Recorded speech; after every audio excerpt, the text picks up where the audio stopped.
नमस्कार।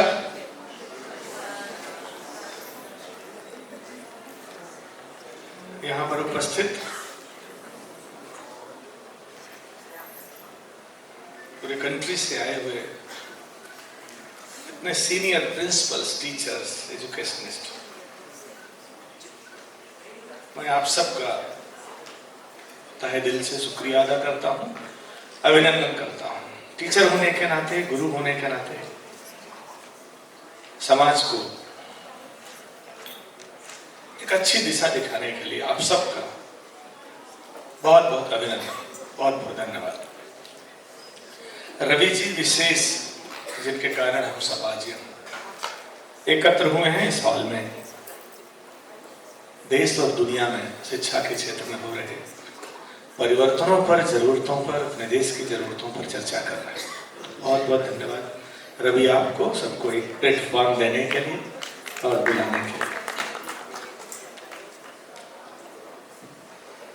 जितनी चर्चा पिछले 2 या 3 दिनों में यहाँ हो रही या हुई होगी, निस्संदेह वो सिर्फ रिपीटिशन होगा, क्योंकि आप हम सब उस सब को जानते हैं और उसका गहरा अनुभव भी रखते हैं। मुझे नहीं मालूम मैं कहां से शुरू करूं और कहां से खत्म करूं। कल शाम को जब आपके बीच थोड़ा सा लेट में पहुंचा, चुकी कल मैं 6:30 तक अपने दफ्तर में था और कुछ बहुत जरूरी टास्क थे जिसको कंप्लीट करना था, फॉर्चुनेटली पूरा करके फिर मैं निकला। रात में जब मैं 10, सवा 10 बजे यहाँ पहुंचा तो सबसे ज्यादा एक जो जिक्र मेरे मित्रों ने, दोस्तों ने, कलीग्स ने, बहुत सारे लोग यहाँ हैं जिनसे मैं व्यक्तिगत रूप से परिचित हूँ, जिनका जो मेरे दोस्त भी हैं, मेरे मुझे गाइड करने वाले, सिखाने वाले लोग भी हैं। तो सबसे ज्यादा चर्चा जो कल शाम को हो रही थी कि जो प्राइवेट स्कूल्स हैं, अपने आप में जो एक इंस्टीट्यूशन है, जिन्होंने अपनी मेहनत से इस इंस्टीट्यूशन को खड़ा किया है, बहुत सारे चैलेंजेस आ रहे हैं। ये सारे डिस्कशंस तो एकेडमिक हैं, बट जो बेसिक चैलेंजेस आ रहे हैं उसमें जो सबसे ज्यादा चर्चा हो रही थी कि कोचिंग इंस्टीट्यूट्स के कारण हमारे स्कूल बंद होने की स्थिति में आ रहा है। स्पेशली नए नए कोचिंग इंस्टीट्यूट्स, दिल्ली यूनिवर्सिटी के एंट्रेंस टेस्ट, क्या कुछ सीबीएसई कर सकता है? इसका उत्तर मैं बाद में दूंगा।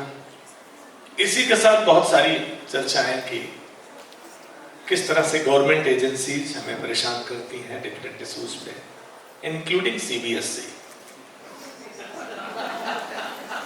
क्या हम इसमें कुछ कर सकते हैं? इसका उत्तर मैं लास्ट में दूंगा। एक और चर्चा जो कल भी हो रही थी और आज भी, बातें तो हम बहुत बड़ी बड़ी करते हैं, हम सब ने की, क्योंकि हमें पॉलिसीज पता है, सिद्धांत पता है, हमें तरीके पता है, लेकिन हम उसको जमीन पे नहीं उतार पाते, हम इम्प्लीमेंट नहीं कर पाते। हम सब कुछ कहते हैं कि टीचर, प्रिंसिपल, स्कूल इसको अपने करिकुलम में, पेडागोजी में, असेसमेंट में करें, लेकिन जब एग्जाम लेते हैं तो वही रेस, मास की, कॉम्पिटिशन्स की। तो आप परीक्षाओं में अपने असेसमेंट पैटर्न में तो बदलाव लाते नहीं हैं और हमसे उम्मीद करते हैं कि हम कॉम्पिटेंसी बेस्ड और स्किल बेस्ड एजुकेशन दे दें, करेक्टर बना दें, socially, emotionally, physically, mentally competent बना दें। एक और चर्चा जो इस तरह की और इस तरह के अलावा बाकी कॉन्फ्रेंसेज में मिलती रहती है,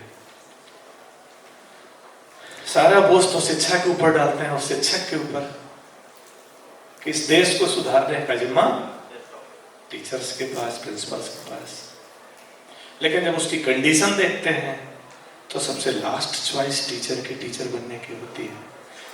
इस हॉल में बैठे हुए प्रिंसिपल्स तो लकी हैं कि अच्छी सैलरी मिलती है, अच्छा पैकेज मिलता है, गाड़ी मिलती है, मकान मिलता है, 3-4 लाख, 5 लाख, 10 लाख तक की भी सैलरी मिलती है। व्हाट अबाउट टीचर्स, जिनको 5,000, 4,000, 3,000 रुपए की सैलरी अभी भी बहुत सारे स्कूलों में मिल रही महीने की। तो जो टीचर्स जिनकी संख्या करोड़ों में है, जिन पर पूरा दारोमदार है शिक्षा व्यवस्था को बदलने का, क्योंकि शिक्षा बदलेगी तो देश बदलेगा।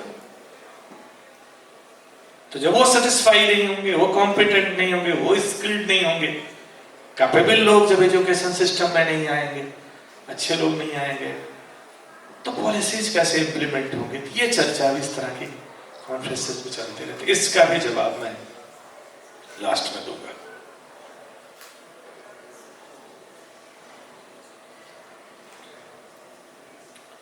अभी मैं सुबह सुबह ऐसे ही कुछ पलट रहा था और एक छोटी सी स्टोरी मेरे आंख के सामने से गुजरी।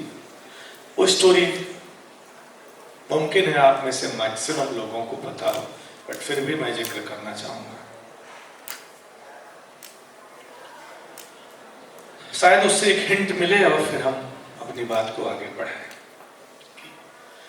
अमेरिका के एक स्टोर में एक बच्चा चोरी करते हुए पकड़ा गया। भागते हुए सेल भी टूट गया। जज के सामने पेश किया गया। सजा सुनाने के पहले जज ने उस बच्चे से पूछा कि तुमने चोरी की? उसने कहा हाँ मैंने चोरी की। क्या चुराया? थोड़ा सा पनीर और ब्रेड चुराई। क्यों चुराया? मां को खिलाना था, खरीद लेते, पैसे नहीं थे, कमा लेते।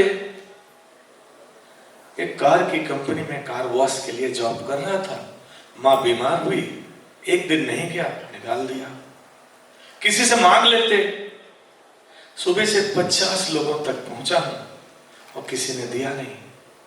मां भूखी थी, इसलिए मेरे पास कोई उपाय नहीं था। जज ने अपना पेन और पैड टेबल पर रख दिया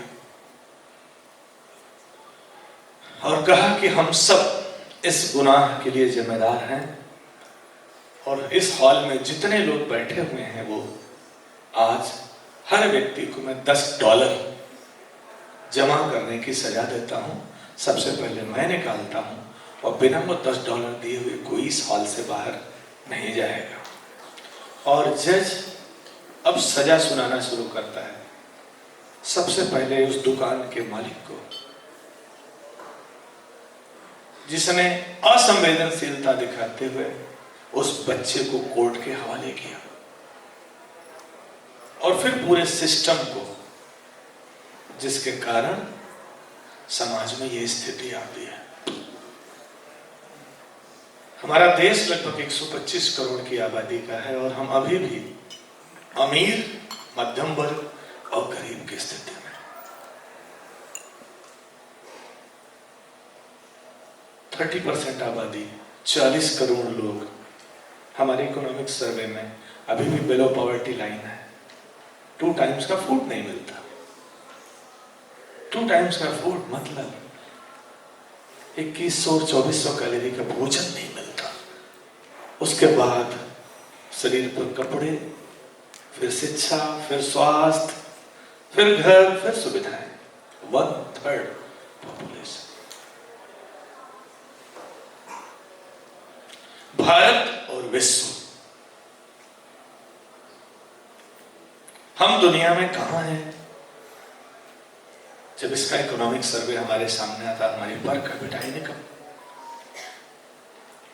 फिर हमारी एजुकेशन, फिर हमारी हेल्थ,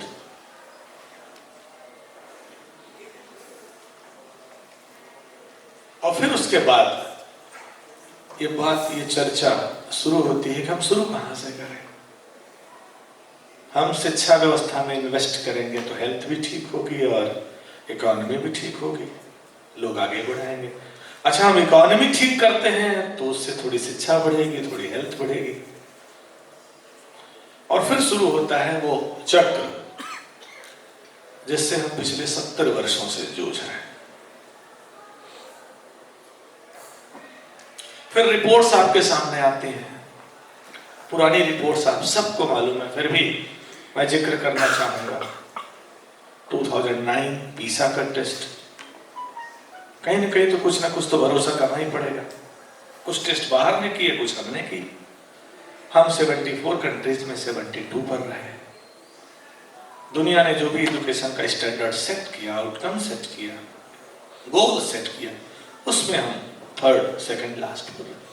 फिर एसर की रिपोर्ट जो कहती है कि हमारे स्कूल और कॉलेज यूनिवर्सिटी से निकलने वाले 85% बच्चे एम्प्लॉयमेंट के काबिल नहीं है, क्योंकि रोड लर्निंग तो दे दी है, नॉलेज उनके पास है, उसका इम्प्लीमेंटेशन नहीं आता, उसका उपयोग नहीं आता, स्किल्ड नहीं है, कॉम्पिटेंट नहीं है। फिर आती है आपकी नाइस की रिपोर्ट 2017 जो ये कहती है कि थर्ड, फिफ्थ, एट्थ और 10th में जो बच्चे हैं 35 to 40% बच्चे ऐसे हैं जो नेक्स्ट और नेक्स्ट टू नेक्स्ट लेवल पे जा करके 2 क्लास पीछे की चीजें समझते हैं। फिफ्थ के बच्चे को थर्ड आता है, 8th के बच्चे को 5th आता है, science, math, language, social science. ये लर्निंग गैप है फॉर मेनी रीजन, चाहे वो करिकुलम का दोष हो, पेडागॉजी का दोष हो, कैपेबल टीचर्स का दोष हो, सरकार का दोष हो, हमारा दोष हो। These are the 3 reports. एक और रिपोर्ट का जिक्र करना चाहूंगा।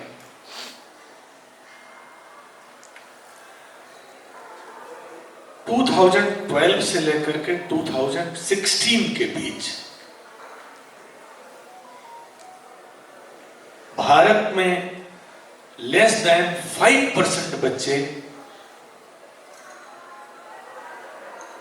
16 to 21 ईयर की एज में वोकेशनल एजुकेशन में जाते हैं, स्किलिंग में जाते हैं, एंटरप्रेन्योरशिप में जाते हैं। Less than 5% population. अमेरिका में 55%। इसी टाइम पर 12 to 16 के बीच की रिपोर्ट है। 18 to 21 ईयर के बच्चे जो स्कूल के बाद बाहर निकलते हैं, less than 5% in India, 55% in America, 75% in Germany and 95% in south Korea. क्योंकि हम सबको मालूम है कि सिर्फ सरकारी रोजगार देश के 40 करोड़ लोगों का पेट नहीं भर सकता। स्किल, एंटरप्रेन्योरशिप, सेल्फ बिजनेस, अपना साम्राज्य जब तक नहीं खड़ा करेंगे तब तक इकोनॉमी में बहुत पीछे रहेंगे। एक 5वीं और अंतिम रिपोर्ट शेयर करना चाहूंगा। आने वाले 15 वर्षों में 180 मिलियन यूथ इंडिया का हमको मिलने वाला है। नेक्स्ट 15 ईयर में 180 मिलियन यूथ हमारी सोसाइटी में एंटर कर रहे हैं, हमारे आपके बीच। और आज 400 मिलियन वर्कफोर्स जो अनस्किल्ड है, जिसकी डिमांड कंट्री में स्किलिंग के लिए है, उसका डेफिसिट है। देश को आज 400 मिलियन स्किल्ड फोर्स का डेफिसिट है।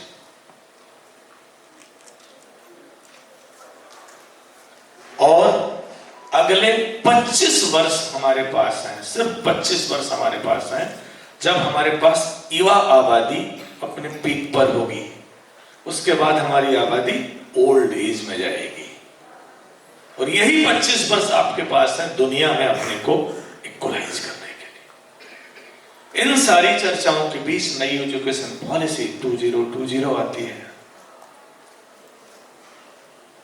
जो इक्विटेबल एक्सेस की बात करती है। किसी भी सोशल, कास्ट, कोई भी बैकग्राउंड हो, फिर भी सबको एक बराबर शिक्षा की बात करती है। और जो एम क्या लेकर के आती है, 2040 तक, 2040 तक हमें दुनिया में नंबर 2 पर भी नहीं रहना, मींस नंबर 1 बनना है। और 2040 तक हमें अपनी इस आबादी को स्किल्ड और कॉम्पिटेंट करना है।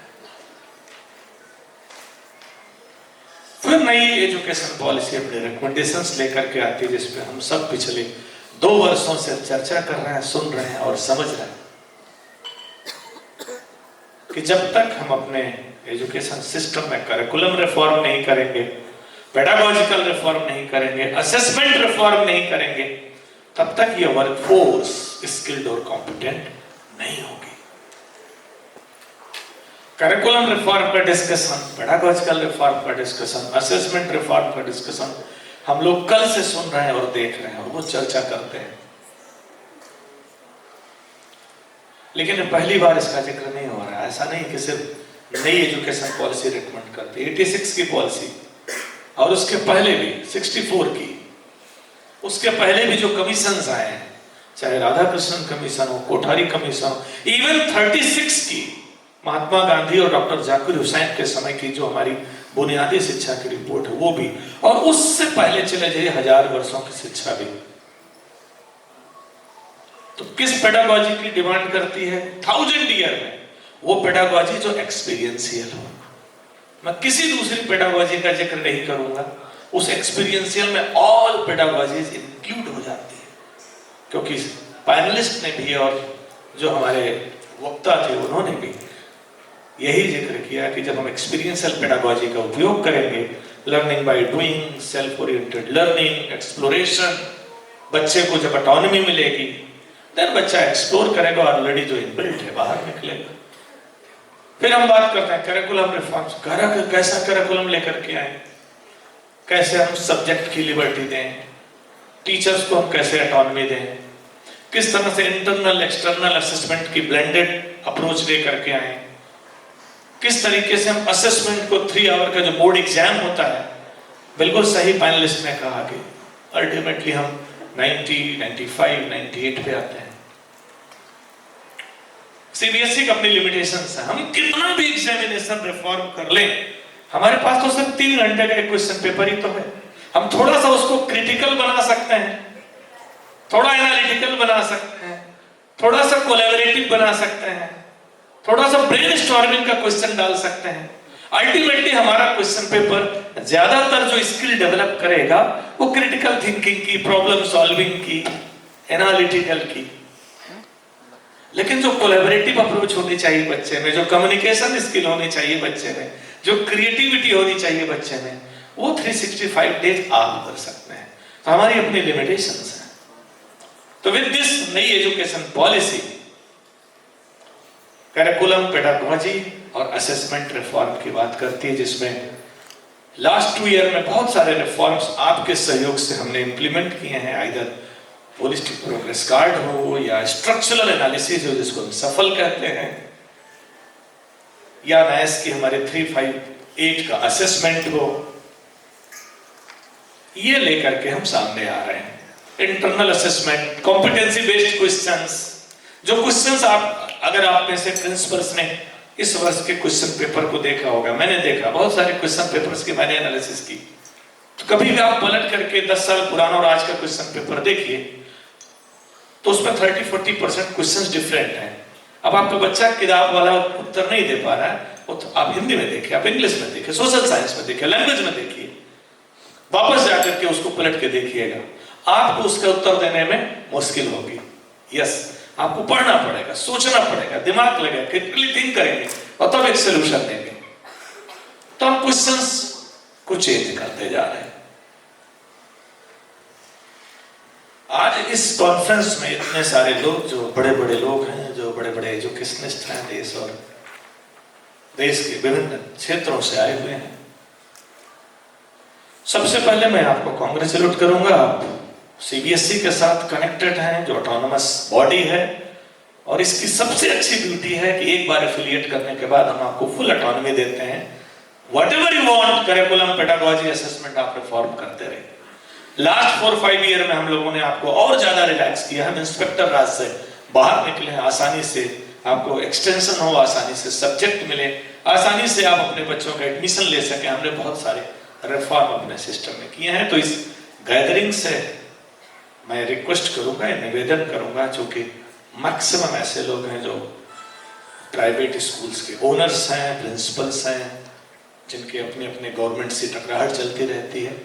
मैं आपसे जरूर ये उम्मीद और एक्सपेक्टेशन रखूंगा, आप अपने स्कूलों को तो बेस्ट करिए, बट उसकी रीच लेस देन 3% होगी कंट्री में।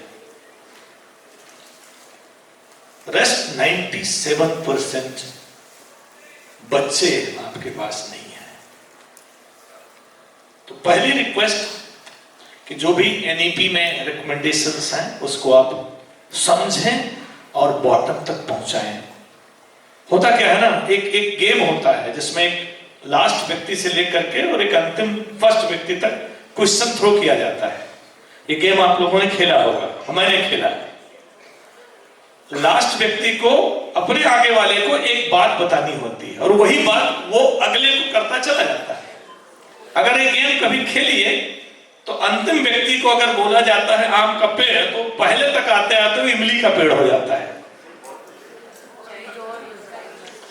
या तो होता क्या है कि हम बड़े लोग, प्रिंसिपल्स, एजुकेशनिस्ट, कैपेबल, कॉम्पिटेंट हैं, टॉप लेवल पे हैं, हम यहां सीखते हैं और डिस्कस करते हैं।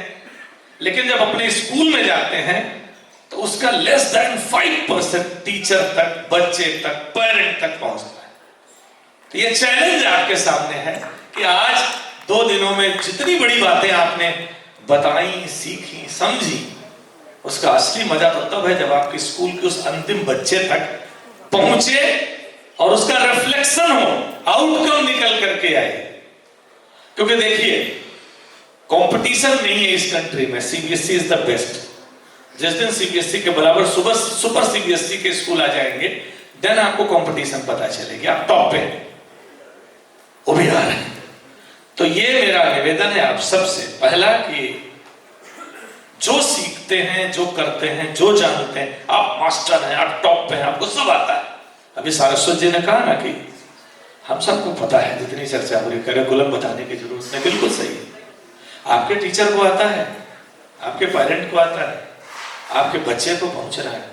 ये पहला चैलेंज है। तो सक्सेस इस कॉन्फ्रेंस की ये है कि जितने लीडर्स यहां बैठे हैं, जो जानते हैं और जो नया जाना है, 1 साल बाद जब रवि जी की कॉन्फ्रेंस से फिर मिले तो मन से आकर के शेयर करिएगा कि जब हम यहां से गए और मैंने अपने स्कूल को एसेस किया। पहले एसेस करना है क्योंकि आप ईमानदारी से एसेस कर लेंगे, आप कभी नहीं कहेंगे कि 100% में मेरा स्कूल है, नेवर।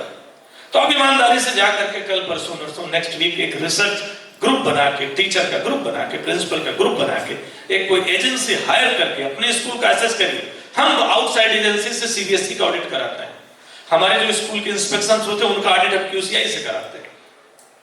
तो आप पहली रिक्वेस्ट की जाकर के एसेस करिए कि आप किस लेवल पे, और आपको लगेगा कि यस हम तो 10% पे हैं। और जब 1 साल बाद मिलिए तो आके ईमानदारी से बताइएगा मैं 10 था 20 पहुंच गया। That is big achievement. वो देश की राष्ट्रीय प्रगति से ज्यादा होगा। दूसरी चीज, टीचर्स को जितना रिक्रूट करते समय ध्यान देंगे वही आपकी सक्सेस होगी।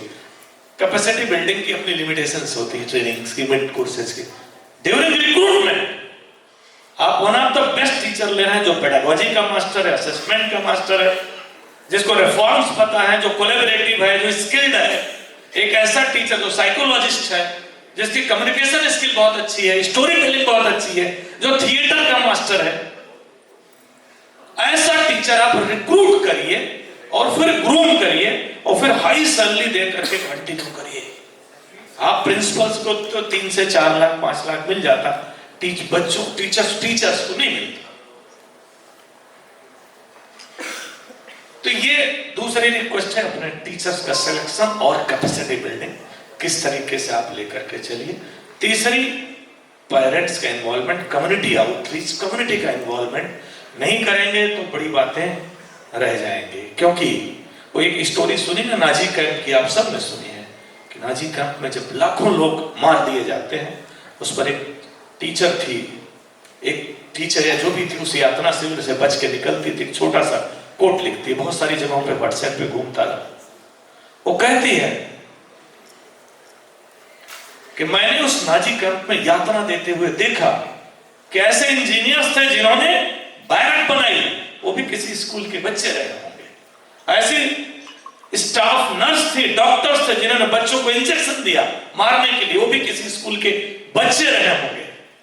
तो हमारे स्कूलों से ऐसे लोग निकलते हैं जो या तो डिस्ट्रक्टिव वर्क में जाते हैं या कॉन्स्ट्रक्टिव। ये चौथी रिक्वेस्ट आपसे कि ऑलवेज ये देखें कि जब तक कम्युनिटी इन्वॉल्वमेंट आप नहीं करेंगे, अपनी स्कूल की सुंदर सी बिल्डिंग के दफ्तर में बैठे रहेंगे और पेरेंट्स जब तक सिर्फ बाहर आके बच्चों को छोड़ के चले जाएंगे और उस महीने 2 महीने 4 महीने की पीटीएम पे सिर्फ कॉपी दिखा देंगे, थोड़ा सा बच्चे की नेगेटिव चीजें डिस्कस कर लेंगे, इससे होलिस्टिक डेवलपमेंट नहीं होने वाला है। एथिकल जो डेवलपमेंट है, जो वैल्यू बेस्ड एजुकेशन है, जब तक आप नहीं रिक्वेस्ट करेंगे, पेरेंट्स को नहीं लेंगे, तो ये फोर्थ रिक्वेस्ट। उससे अंतिम चीज, क्योंकि संदीप जी मुझे बार बार 10 मिनट का टाइम दिखा रहे हैं, हालांकि क्या नाम है इनका, रवि जी का, रवि जी ने मुझे कहा था कि नहीं आपके पास समय बहुत ज्यादा रहेगा, तो लग रहा है कम्युनिकेशन आपने इनसे किया नहीं।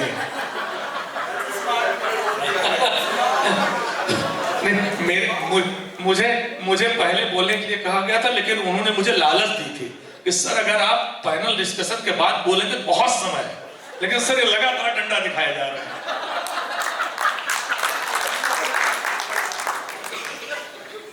तो एक अंतिम रिक्वेस्ट की देखिए, सीबीएसई बहुत ही प्रोग्रेसिव ऑर्गेनाइजेशन और हम हमेशा आपके साथ हैं। मैंने अपने लास्ट 5 ईयर के टेन्योर में ऐसा नहीं देखा कि कोई भी स्कूल मदद मांगने आया हो और हमने नहीं किया। थोड़ा सा हम एक्सपेक्ट करते हैं कि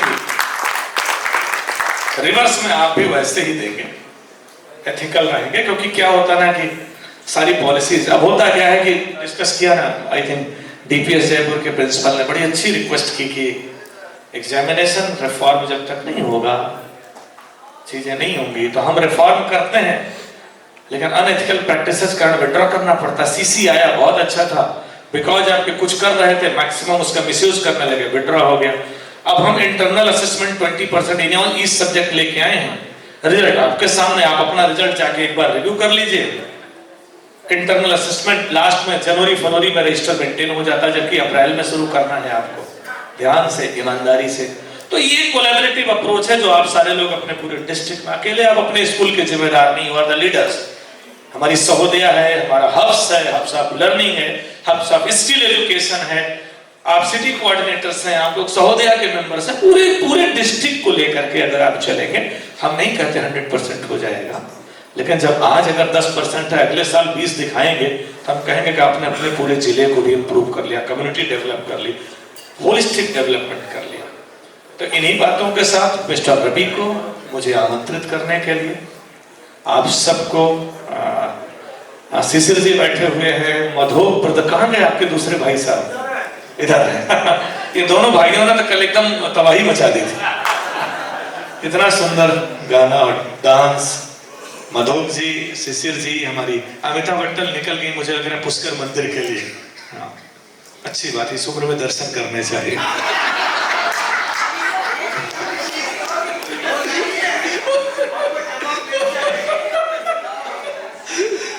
गुरप्रीत मैम, ज्योति मैम, बहुत सारे हमारे परिचित लोग यहाँ बैठे हुए हैं।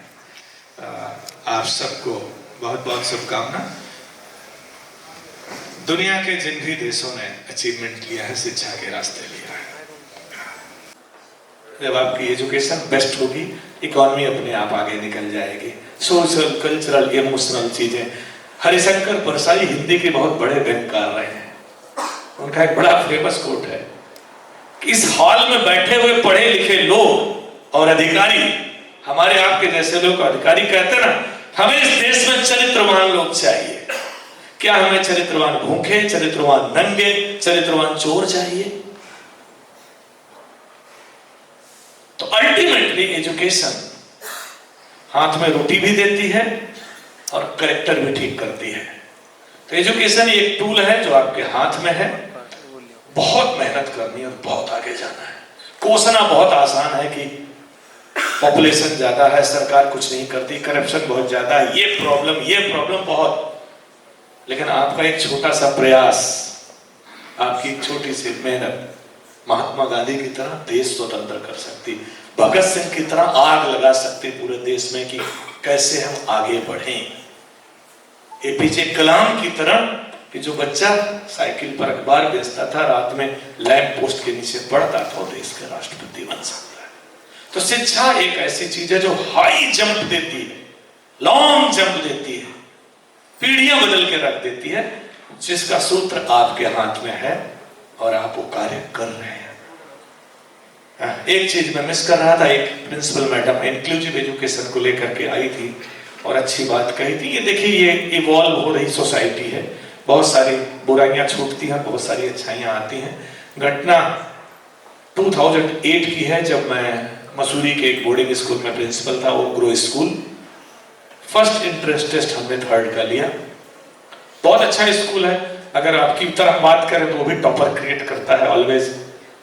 मैं वहां 3.5 ईयर था और इसलिए जो चीजें सीखता था उसको इम्प्लीमेंट भी करता था। सवेरे से शाम तक बोर्डिंग स्कूल था, तो बच्चों के स्पोर्ट्स में, उनका मॉर्निंग इवनिंग एक्टिविटीज में, फूड में, एवरीवेयर इन्वॉल्व होना पड़ता था। 3rd का एंट्रेंस था और 3rd के एंट्रेंस में जो कंपटीशन बहुत टफ होती है, सीट्स 50 होती हैं, कई हजार बच्चे एंट्रेंस देते हैं। अच्छा स्कूल है, चूंकि सब्सिडाइज्ड है, हम मोर देन 20 करोड़ एक्सपेंडिचर करते हैं और लेस देन 3 करोड़ फीस आती है हमारे पास, बाकी गवर्नमेंट से लेते हैं, लेकिन बच्चों को almost free of cost education देते हैं। सिर्फ 25-30 हजार 40 हजार रुपए फीस नहीं देते, वो भी हम रिटर्न कर देते थे। तो बच्चे भी निकलते हैं अच्छी जगहों पे। मैं वही अंतिम घटना में जिक्र करके अपनी बात समाप्त करूंगा।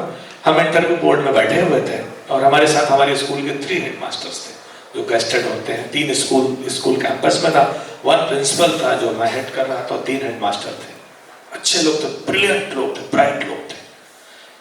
एक बच्चा बिहार के किसी डिस्ट्रिक्ट का आता है, इंटरव्यू चल रहा था और बच्चा हकलाता था, बोल नहीं पाता था, तुतला रहा था। फर्स्ट इंसिडेंस थी वो ग्रो की हिस्ट्री में। तब तक वैसा बच्चा कभी एडमिशन नहीं लिया गया था। कैन यू इमेजिन, मेरे ऑल 3 हेडमास्टर जो एजुकेशनिस्ट थे, मैं तो एडमिनिस्ट्रेटर था, सिविल सर्वेंट था, डिपुटेशन पे गया हुआ था। मेरे ऑल 3 हेडमास्टर्स ने बोला कि उस बच्चे के निकलने के बाद कि इसको नहीं लेना चाहिए। क्यों? क्योंकि क्लास में इनडिसिप्लिन शुरू होगी, बच्चे हंसेंगे, उसको चिढ़ाएंगे, माहौल खराब होगा। मालूम मैंने क्या जवाब दिया था? मेरे मुंह से निकला था, मुझे लगता है इसको जरूर लेना चाहिए, क्योंकि इससे पूरी क्लास सीखेगी कि सोसाइटी में ऐसे लोग भी हमारे साथ खड़े हो सकते हैं।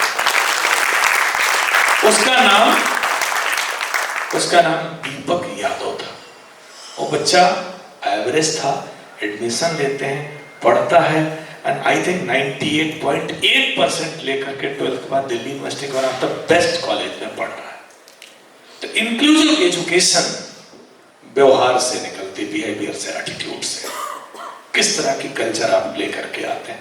Thank you principal, thank you teachers, thank you जितने भी डेलीगेट्स हैं, and Ravi ji, Sandeep ji, thank you. क्षमा चाहेंगे थोड़ा सा ज्यादा समय ले लिया, बहुत बहुत धन्यवाद।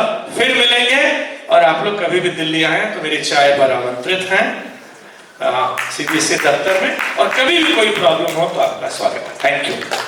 देखिए, कल रात को एक छोटी सी बात मैं बोलूँगा और मैं खुद ही छीन लूँगा अपने आप से। जितना टाइम रेलवे स्टेशन से आने में क्लास का मुझे लगता है, करीब 25 से 30 मिनट गाड़ी में, उतना टाइम मुझे लगा श्री अनुराग जी को लॉबी से इधर लाने में। अनुराग जी 2 कदम बढ़े, 2 principals. Anurag ji, and he knows everyone with their first name. ऐसा नहीं, I think we met some 30-40 principals on the way and he knew all of them on first name basis. आप सबसे लोकप्रिय सेलिब्रिटी हैं, and बोलते कि बहुत अच्छा है आप।